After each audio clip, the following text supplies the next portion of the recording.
Katie ran out the front door of her family's ranch home in Minnesota towards the barn where her dad was working. Dad, come outside and look, hurry! Katie's dad turned towards her and shrugged his shoulders. What is it? It's the great eagle, the giant one that lives in the meadow.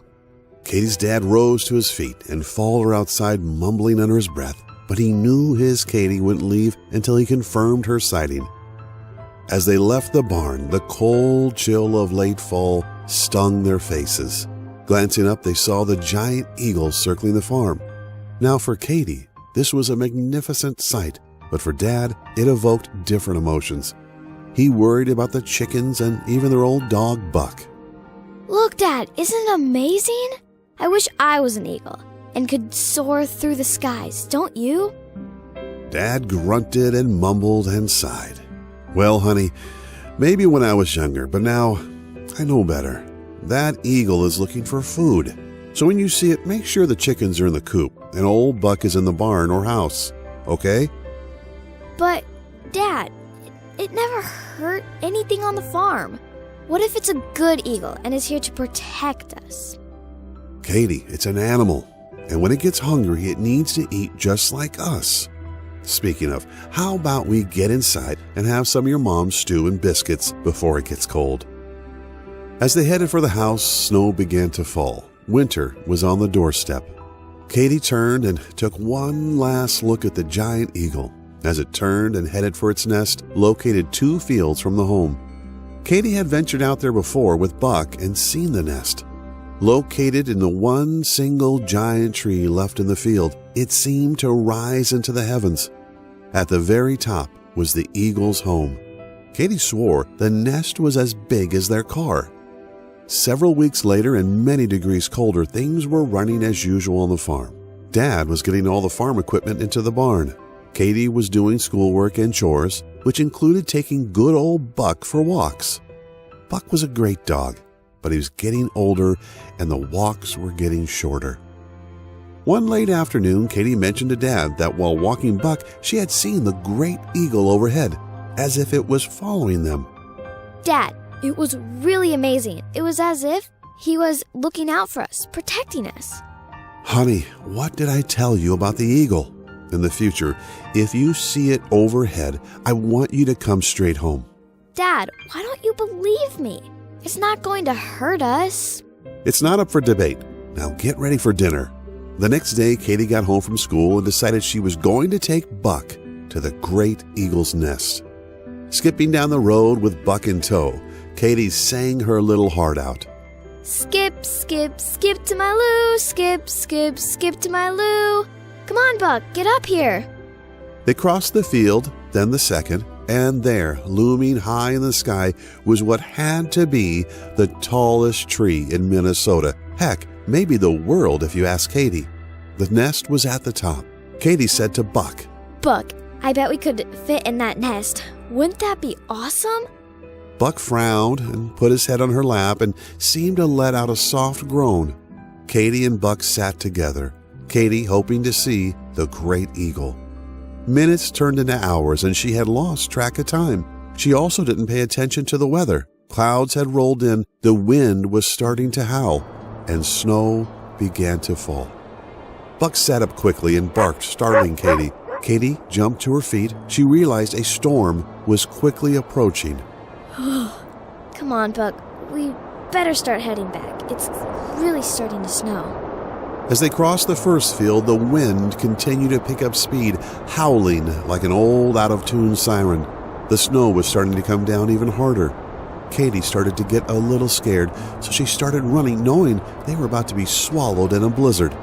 She turned, looked behind her. Old Buck was struggling to keep up. Get up here, Buck. Please, Buck, run faster. She turned and continued across the second field, only to see about 30 feet in front of her. Her face burned from the wind and cold. She could hear Buck barking behind her, but she kept running.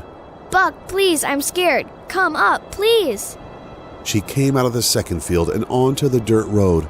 Now the wind was howling like a freight train, and the snow was blowing so hard she could barely see her hand in front of her face. She stared down at the road, leaned forward.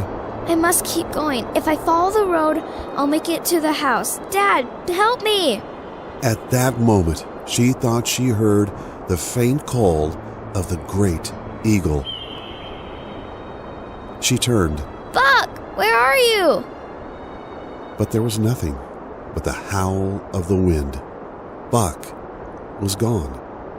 Just as Katie was about to turn around to look for Buck, she was grabbed from behind. "Honey, it's me, Dad. We were so worried about you. Come on, let's get to the house." They made their way through the storm and made it safely inside the house. Dad, oh no, Dad. I have lost Buck. He's out there all alone. And Dad, I think I heard the great eagle. Do you think he was after Buck? Honey, it's not your fault. An old Buck is tough. He will be fine. After the storm clears, we will go out and find him. Dad wrapped his arms around the shivering and crying Katie. His strong girl curled up in his arms, appearing so frail to him now. His heart sank, for he knew the chances of Buck surviving were not good. The storm was a bad one and didn't clear until the next day. Katie was up at the crack of dawn, dressed and ready to go. Dad, get up. Let's go out there and find Buck. Coming, honey. They got outside only to see snowdrifts over 6 feet tall and most of the farm covered in deep snow. His heart sank. Hey, Katie, how about you stay here and I'll go look for Buck? No, I know where Buck likes to go and it's my fault. I'm going. Okay. Just understand, Katie. Well... No, Dad. He's okay. Knowing he couldn't convince Katie otherwise, they both trudged off through the snow, calling out, "Buck! Here, boy! Buck!" Buck! Here, boy! Buck!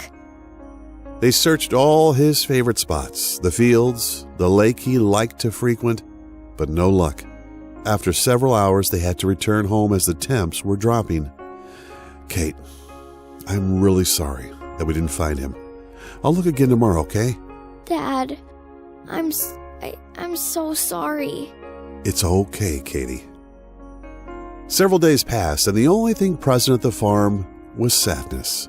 Buck was gone, and both Katie and her dad knew it.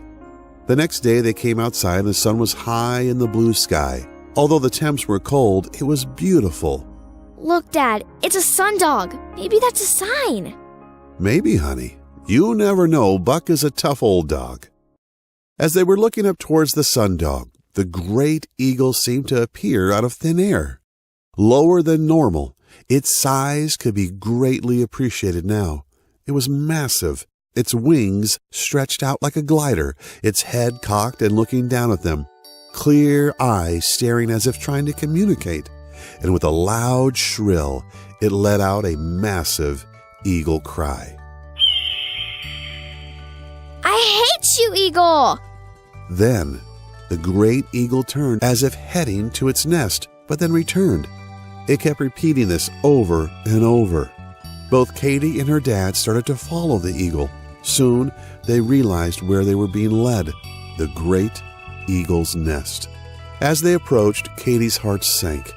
She expected to see old Buck dead below the tree, but she didn't. The great eagle rose through the air, landing majestically on the nest. Its head went down as if to retrieve something. When its head lifted, a loud noise could be heard. The bark of old Buck. Dad, it's Buck, and he's alive! The father was shocked and couldn't believe his eyes. The eagle picked up old Buck by the scruff of his neck and dove from the nest, gently landing on the ground with Buck. He let go of Buck and sailed back into the heavens, never to be seen again. Old Buck was alive. The great eagle had saved him. The end.